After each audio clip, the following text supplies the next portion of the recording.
I'm James Chau. I speak with Ambassador Cui Tiankai, who for 8 years served as China's top diplomat in the United States. With a bilateral relationship in doubt, but with global needs more pressing than ever, what is the way forward for the world, and is there a role for the United Nations? Ambassador Cui Tiankai, thanks very much for your time today. We will get into the U.S. China relationship, but before that, as a seasoned diplomat, as someone who's been on the ringside and a participant in major global affairs over many years, what do you make of the world today and the events that shape our opportunities? Well, James, first of all, I'm so happy to see you again, although on the screen. Hopefully we could have in-person meeting very soon. As you said, the world is changing in a very profound way, and sometimes there's a lot of uncertainty and confusion for all of us. So I think it's the responsibility of all the major countries to deal with the situation in a constructive way and try their best to cooperate with each other. What do you see as the major challenges that are throwing up barriers towards collaboration and partnership, and how soon do you think the end of those challenges could be in sight? I think perhaps we could say the most important challenge that we are faced with is the lack of confidence, lack of trust among the major countries. At a time when their cooperation and policy coordination is most needed, they don't have the necessary mutual trust and confidence to work with each other. Sometimes they have a lot of distrust with each other, and some of them are even seeking confrontation with each other. This is very dangerous indeed.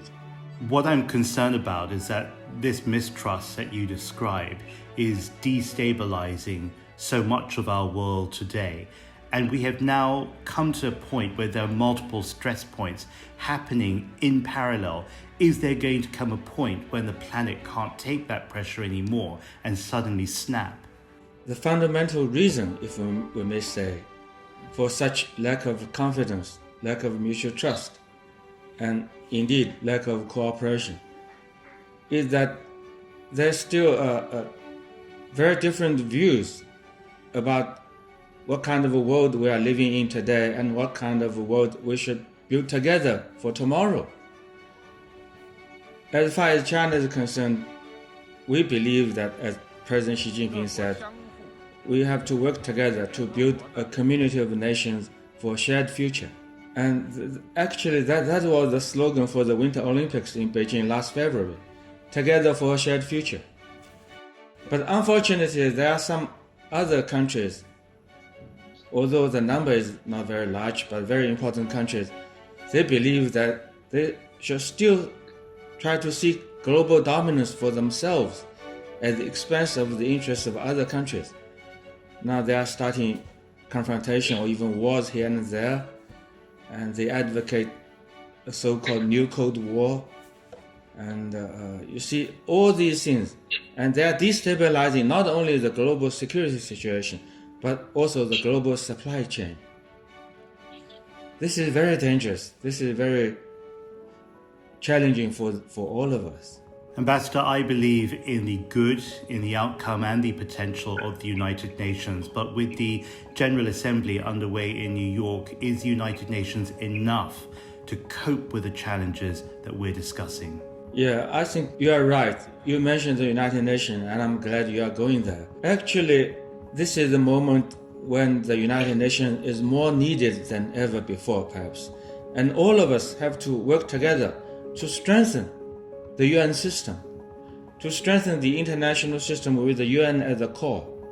Now people talk about a lot of issues, a variety of issues at the UN. For some of them, maybe they just remember human rights and others. These are all important issues, of course.